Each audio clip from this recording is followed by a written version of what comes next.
Side and Stricker for On the Table. We'd like to talk to you today about staying healthy and how we can approach this with an easy, safe, and inexpensive mindset. Let's realize that when you come to be about my age, whatever that might be, but I guess a few of you at home are in their mid-40s to early 50s. Let's realize that this is the time of our life when we really need to focus on our health. We kind of were a little irresponsible when we were younger and we didn't focus on it so much. But when you get to be about our age now, we might have children, maybe even grandchildren. And my point is, we have people around us who love us and who we love and we want to be with as long as we can. Now guys sitting there in your armchairs at home, or ladies as well, let's think about this, okay? It's not hard and it's inexpensive. We need to get off our butts, okay? We need to get to the doctors, and if you're that macho guy out there, like I've been in my life, with my prior military experience, you don't dare go to the flight surgeon because that can only be bad for you, right? Not true. We need to get to the doctor. Guys, we're all aware that prostate cancer is in the top 3 killers of today, and ladies, breast cancer as well. Now, a lot of the physicians out there do a great job of counseling our ladies out there of not just going for their annual pap smears and things like that, but how to do their own breast exams at home. But the physicians aren't so good about telling us men out there what we need to be doing. And let's be honest and let's be frank, there are things that men can do at home to check themselves for testicular cancer specifically, and then we need to start talking about how can we actually mitigate those risks, okay? Let's talk about a good diet, and let's think about getting to the gym or even exercising at home. What our show On the Table wants to talk to you all about is that we can approach a healthy, common sense diet, and we can approach physical fitness, whether it's at home or gym, and it can be inexpensive, it can be fun, and it can be safe. Let's talk about fitness and working out at home or at the gym. Now, before we either adjust our diets radically or we change our physical workout regimen too drastically, we need to go to the doctor. Again, don't be afraid, guys. Get off your butts, put your machoism up on the shelf, and get to the doctor. Make sure that you have a healthy heart. So we shouldn't be afraid to go to the doctor, and we need to find out that we have a healthy heart, that we're getting plenty of oxygen in our blood and to our brains and to our muscle structure when we're working out. Now, if you have a fear that you might have something wrong with you, that is not a good reason to not go to the doctor, guys. We can all get online. There are plenty of websites out there, such as askadoctor.com, where you can enter any symptoms you feel you might have, and it'll come up with a short list of possible, and I'll emphasize possible, maladies. This is not a diagnosis from a licensed physician. This is just information for you to consider. I myself try to strike a good balance between a common sense diet and working out at the gym. I also run, which is free, other than the pair of running shoes that you might have to invest in. Now, going to the gym is not hard. 2 or 3 times a week is the habit that works for me. And we all know that getting into that habit of going to the gym or adjusting our diet is the hardest part. But once you start going, you're going to find you feel refreshed when you leave the gym, you feel better about yourself, even your skin is going to feel better. And it's just getting in the habit of going there. I do 45 minutes of cardio every gym trip. I either work the stationary bicycle, or my favorite is actually the elliptical machine. I always stretch before I work out, no matter what I'm doing, whether I'm lifting weights, if I'm going to go run 1.5 miles around my neighborhood, no matter what I do, I always stretch first. And you have to stretch lightly because remember, you're not warmed up yet. So your muscles are cold, stretch easy, and work into getting ready to exert your body. And always after you work out, it's a good idea to stretch again. Let me emphasize here, I am not a physician, but these are things that I've learned through 24 years of emphasis on physical fitness in the United States Navy. So I think I've had a little bit of training there. You be the judge of that. But what works for me is 3 or 4 times at the gym a week, some light weights, and then I balance that with a common sense diet. Now, we shouldn't be afraid about going to the grocery store and thinking that we have to buy all fresh fruits and vegetables and you're going to walk out of there paying 3 times more than you would normally. There are plenty of recipes online that you can find healthy, smart food that lowers your sugar intake, lowers your white bread intake, and gives you good fiber and good fresh fruits and vegetables. And folks, we also need to understand that living healthy and exercising is a lifestyle. Now, I know a lot of us who might have been sedentary for a while or might be sedentary right now. You might be sitting there in your big chair, your sofa right now, thinking, I'm not taking this body to the gym. Well, listen, folks, I understand. And we all want to be ready to put ourselves out there. So let's start easy. Let's start with just a few simple baby steps at home. Now, when you go to Walmart next time, or Best Buy, you can find a little device, it's a pedometer, that's made by Fitbit. And this very tiny Fitbit pedometer has its own battery, and you can sync it with an online profile that you set up for yourself, and setting up that profile does not cost anything. This little pedometer clips to your belt, it can clip to your shirt neck, or you can just hold it and walk around with it, and it measures all of your steps. It measures the calories you've burned and how far you might have walked. Now, if you don't want to go outside and walk yet, let's keep it simple. We've all heard of KISS. We here at On the Table call it keep it simple and simplistic. You can attach this pedometer to any part of your clothing or hold it in your hand and just start walking indoors. When you start feeling hungry, instead of going for that bag of chips, then grab your pedometer. You know you're going to walk to the fridge and you're eyeballing that cheesecake that's in the back. Try to grab something healthy. And when you get back to your chair, look at your pedometer and see just the few steps you've taken so far, but you'll find throughout the day as you're walking around your house that you've taken all of these steps that you never really thought about before, and all these calories that you burn that you never realized you were always burning simply walking around your house. You're not having to worry about the clothes you're wearing, are you in style to go to the gym, or all those good-looking people out there that are always at the gym and you don't feel so hot about yourself. This is easy. Stay at home, walk. When you're ready to walk outside, start simple, keep it simplistic, just walk around the block. Even once a day for a week or 2 weeks. Get out and walk around the block. Get some good fresh air. Remember, oxygen feeds our muscles and feeds our brains and feeds our holistic health. So get out and walk some more. So now that you've walked around the inside of your house, go ahead and push yourself a little bit. Get out and get some of that fresh air. Take a little tour around your house. Do you walk to your mailbox to retrieve your mail? Do you walk out to the end of the driveway to receive your newspaper every day? While you're out there, take a tour around your house. After a couple of days, add a couple of laps around your house. Set goals for yourself. Easy, simple goals to start with. And get out and enjoy the air. So I think you're going to feel a lot better about yourself in the coming week or two after you've walked around the inside of your house. Take a couple tours around the outside of the house. Up next, we'll talk about good diets that are out there, so don't touch the remote. We'll be right back. A squat is like this. You go down and out. 2, 3. All right. 4. Make sure you push your butt out. 5, 6, 7, and 8. Now walk it out. Let's get some weights. You can see. Now, tricep kickbacks. Elbows up. Kick it back like this. Back. 2, 3. Make sure your elbows are up. 4, 5. This works the triceps. Over. Make sure you keep your stomachs in, tight. Make sure you're breathing. Now, if you want to be advanced and really kick it up like that. Up like that. But we're not going there. Keep it low. Alright. Alright? Up, up, up. 8, 7, 6, 5, 4, 3, 2, and 1. Hey, Couch, let's go to the farm. You could use the fresh air and exercise. Must play game. What happened? Let's go to the farm. Let's go. Let's go. What can we do at a farm? I'll show you.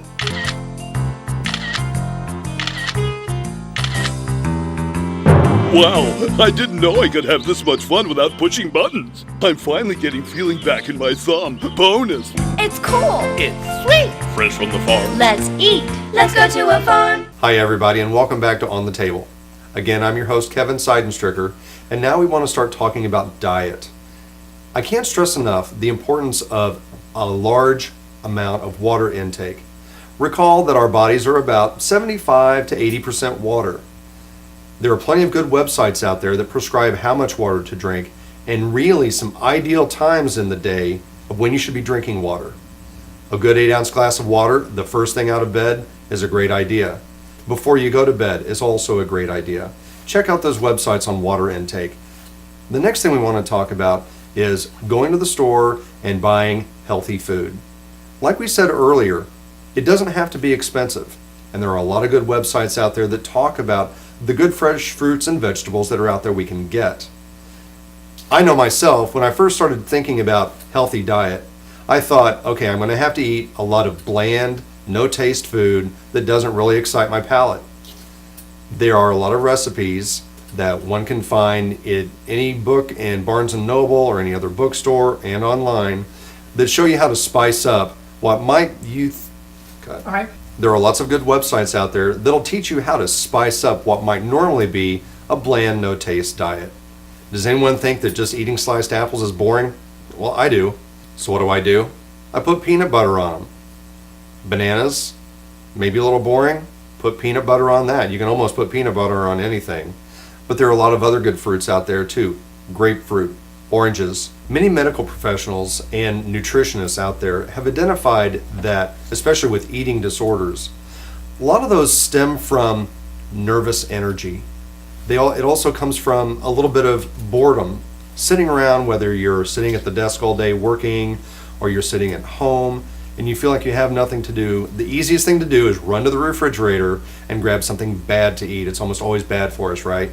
Realize that we can go to the dollar store and buy a package of pumpkin seeds, which are about 260 calories for the entire package. There's no way anyone out there can eat an entire package of pumpkin seeds in an hour and a half. This is an hour and a half well spent, expending the energy to crack open those pumpkin seeds, actually ingest them, and then think of the protein and other antioxidants you're getting from these pumpkin seeds. This is what those nutritionists and eating disorder medical professionals are talking about when people are maybe sedentary and feeling bored or they have some nervous energy to expend. Cashews are another good example. High protein, low salt. We don't want any salt in our diet if we can avoid it. We can find a lot of these inexpensive foods at the local dollar store. Many of these packages are sold for about $1.50, less than $2. Packages of almonds, peanuts, pistachios. And think again of the energy it's going to take to crack these things open. And they're a good source of protein. And our diets don't have to be complex. As we talked about before, there are lots of good recipes out there in single foods that you can buy listed on the internet. One of the practices that I learned years ago is to have an intake of 4 or 5 small meals a day. Now this can be done with, again, inexpensive and simple to fix foods. These recipes are all over the internet, folks.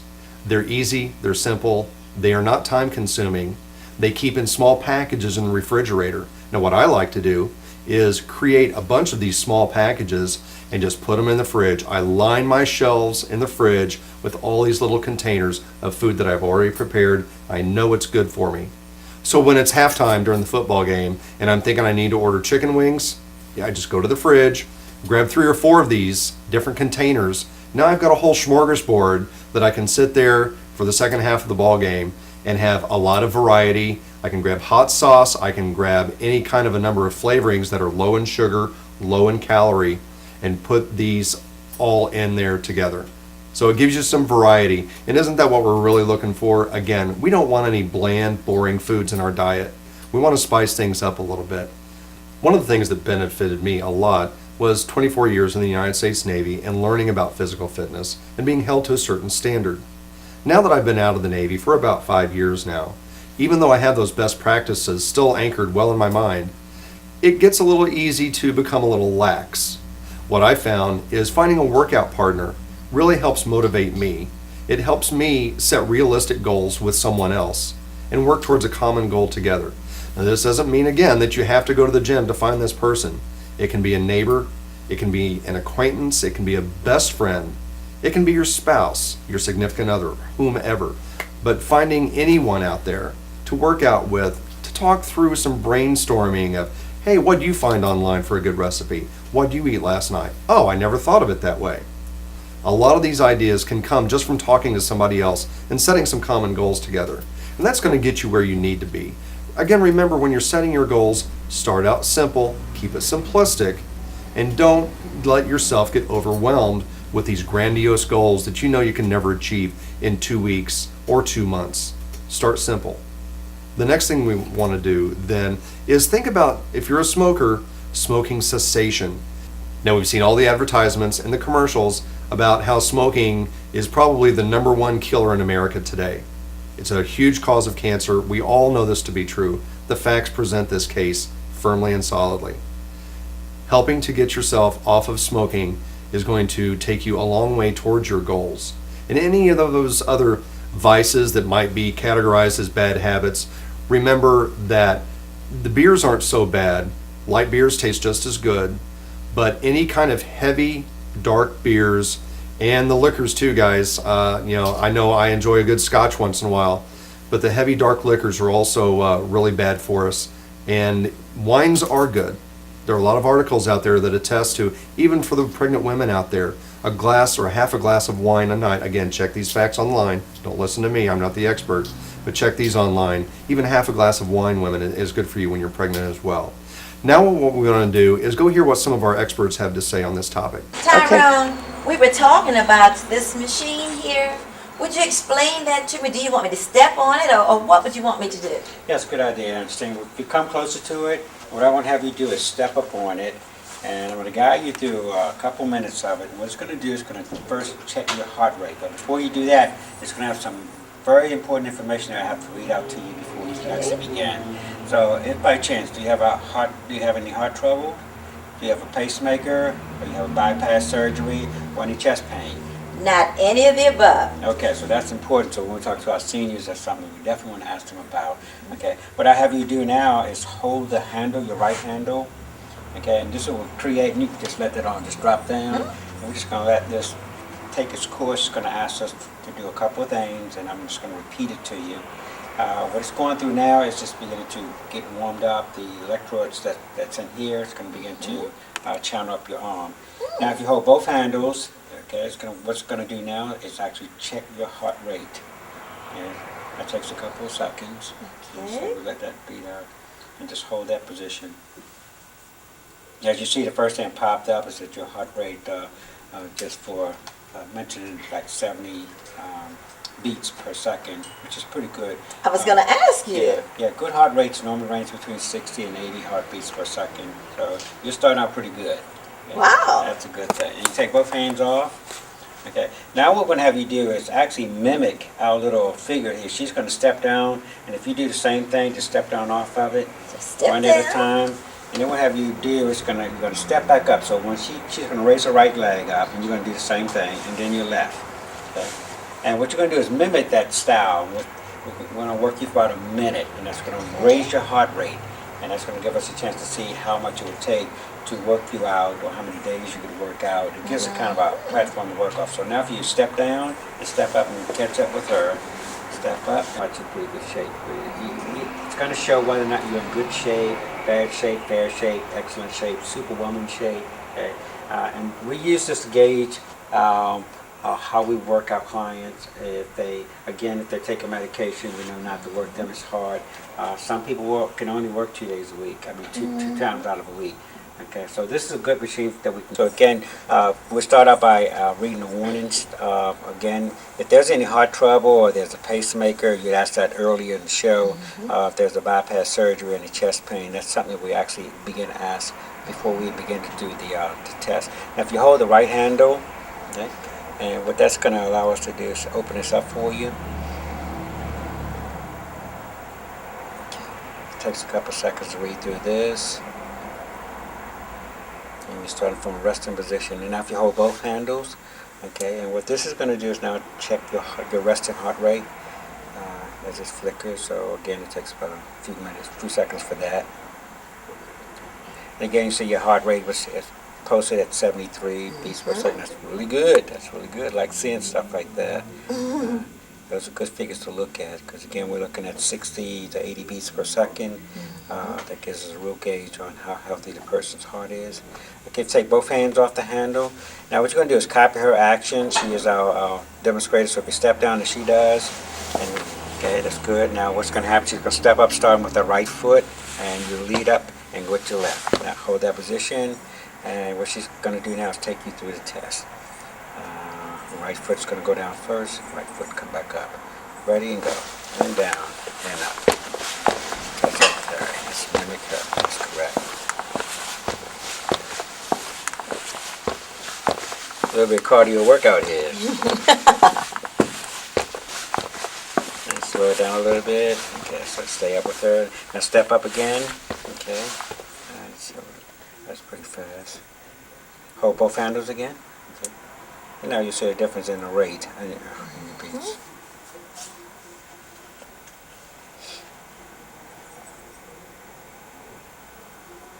Yeah, we enjoy using this machine to kind of. It's wonderful. Those folks who aren't sure about they need to come in and work out and get into your work and your heart rate going up to like a 93, and it should start trickling down from 93, see 92. Okay, it means that now you're going back into your resting heart rate. Okay, which is a good thing. Yeah, some people that not sure if they need to work out, when we have them on this step machine and they see that the rate's not correct, then they're ready to sign up.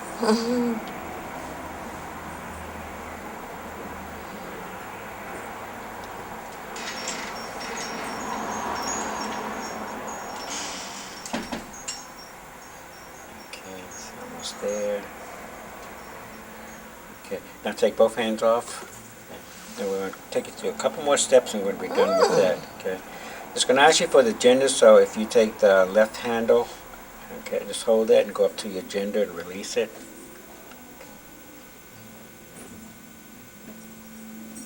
Okay. Alright, you release it.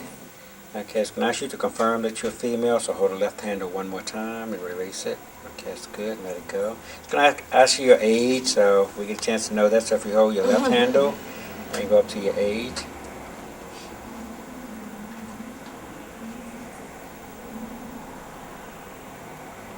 Okay, and you let it go. Okay, and confirm that by holding the left handle one more time. And this is the fun part. This is now going to show you. You fall into different categories. It's now going to show you what your before test was and your after test. So 76 and 88, and that is a great rate to look at. You'll see the scale on the left says super, great, good, fair, poor, and bad. In your case, because the air is moving so fast, it's going to put you up into a superwoman. And that's exceptional because that means that we can work you out vigorously.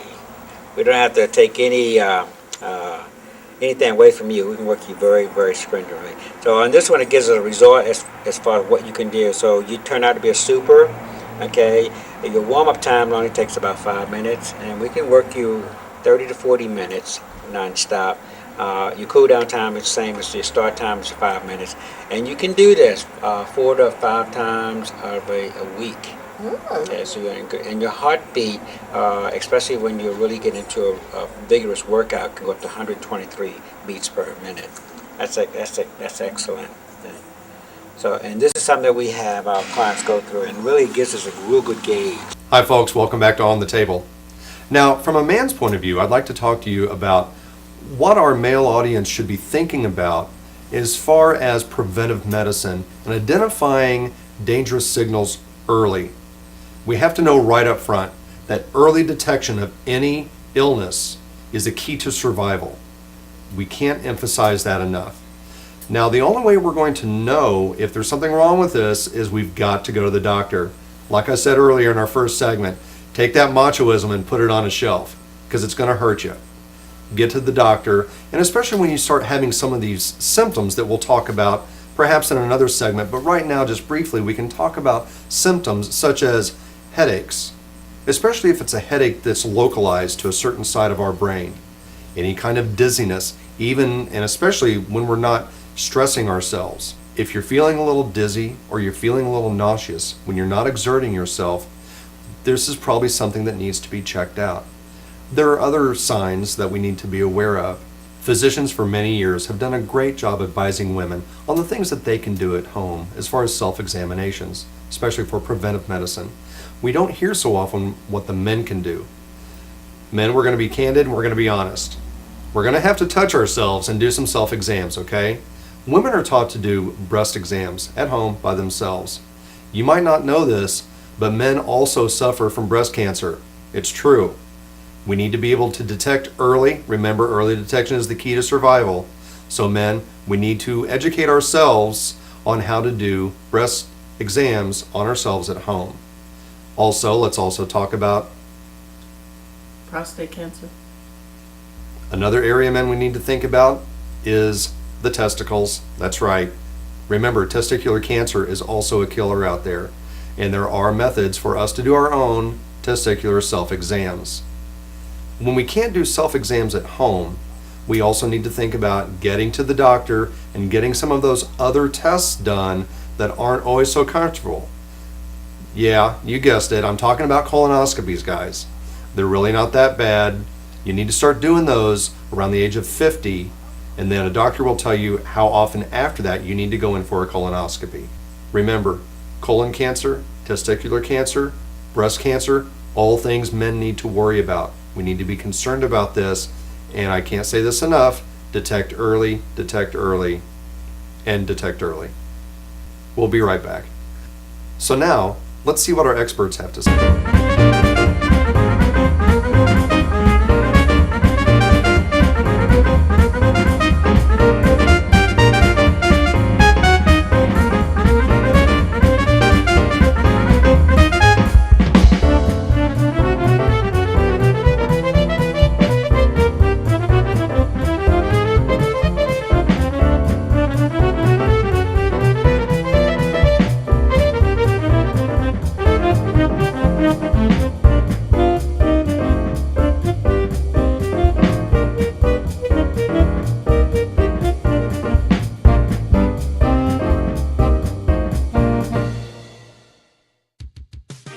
Ready or not, here I come.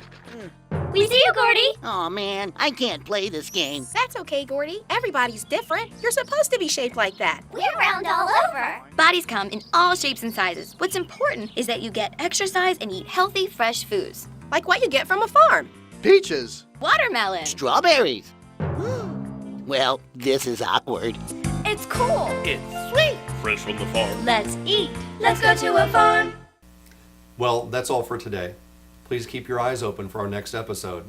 Remember, our motto here at On the Table is keep it simple and simplistic. We hope you keep it simple and simplistic too. Have a great day.